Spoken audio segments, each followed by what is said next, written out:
بسم الله الرحمن الرحيم. اللهم صل على محمد وآل محمد. The next section deals with those things which invalidate the ritual ablution. The meaning of this is those actions which, if performed, nullifies one's ritual purity. The author begins by saying, the ritual ablution is invalidated by 1. What exits the two openings. By that, the author means the two openings which are the anterior private parts, the penis in the case of the male and the vagina in the case of the female, and the posterior private parts, which refer to the anus of both male and female. That which exits the two openings include wind, urine, feces, pre-ejaculatory discharge, and anything else that would normally exit the two openings. This would also include those things which exits the openings abnormally, like stones and worms. In the case of worms, even if the worm were to slightly exit the private parts and then return back inside, the ablution would still be considered nullified. The second nullifier or invalidator of the ritual ablution is the removal of intellect, that is, by sleep, coma, or insanity, except 2 consecutive doses or many occasional doses separated between each other. The author says dozing off refers to the leaning of one's head upon the chest, but not settling. Once one's head settles, without lifting it again, it will be considered sleep, and one would have to renew the ablution. The third is vomiting to the extent of impurity, blood, and the like, if it is a drop or more. Vomit was previously discussed in the section on impurities. It similarly invalidates the ablution according to us. Blood, if it flows or consecutively drips from a wound, similarly invalidates the ritual ablution. 4. Every act of major disobedience invalidates the ritual ablution according to us, outside of the persistent acts of disobedience, which are committed habitually. Some examples of major sins which invalidate the ablution include lying. Lying is to deliberately and knowingly say that which is contrary to the truth. For example, if one were to say that Zaid is in the house with the belief that he would be considered truthful even though Zaid isn't in the house.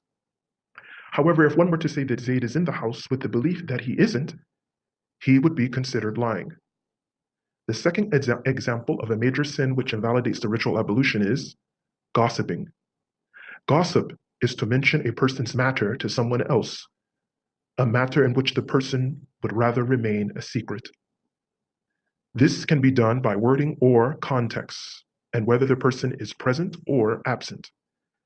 However, if one were to do so for a legal reason, that is, to preserve one's life or honor, for example, it would not invalidate the ablution. The author continues with the third example, as well as backbiting, that is, a Muslim.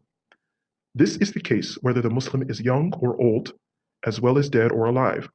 According to the madhab, backbiting refers to mentioning someone's defect in their absence. The fourth example is injuring a Muslim. This refers to anything which may harm a Muslim, whether by word or deed. This would even include saying to someone derisively, "You dog," or "You son of a dog," both of which would invalidate the ablution, whether the person addressed's father was righteous or wicked. Regarding the remaining major sins, they are said to be 17 in total. Some of the major sins of the heart include insistence of disobeying Allah, associating partners with Allah, and despair of Allah's mercy. The major sins of the tongue include magic, falsely accusing innocent women, false oaths, and false witness. The major sins of the stomach include consuming usury, consuming the wealth of the orphan, and intaking intoxicants.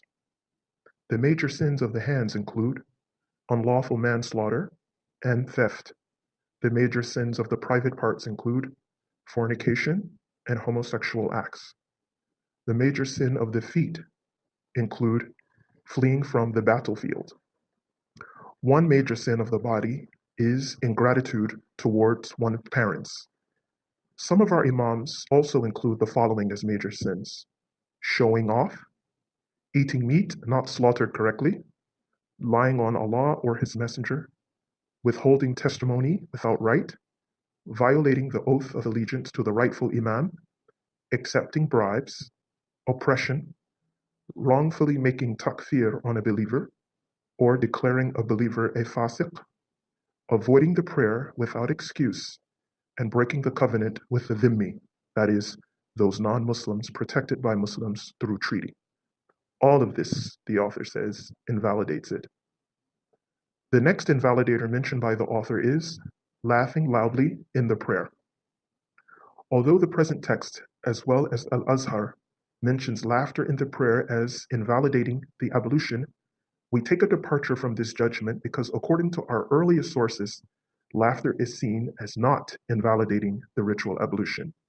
Imam al-Hadi alayhi salam explicitly said in his Al-Ahkam that laughing in the prayer does not invalidate the wudu. He said, quote, regarding what the Iraqis say, that is, laughter interrupts the prayer and invalidates the ritual ablution, we do not say what they say, nor do we ascribe to their view, end quote. When the Imam says Iraqis, he means the Hanafi school, since it is well known that they were based in Kufa, Iraq. Similarly, in the book Al-Muntakhab, which came after Al-Ahkam, Imam al-Hadi alayhi salam said that laughter does not invalidate the wudu.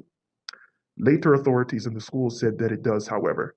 They based their judgment upon certain narrations which are acknowledged to be weak, and Allah knows best. The next invalidator that the author mentions is the principle by which we judge whether an invalidation occurs or not, and that is purity or an impure occurrence can only be lifted by certainty. We explained this principle already in the section of water. Please refer back to it if anything is unclear. We just apply the same principle to the ritual ablution.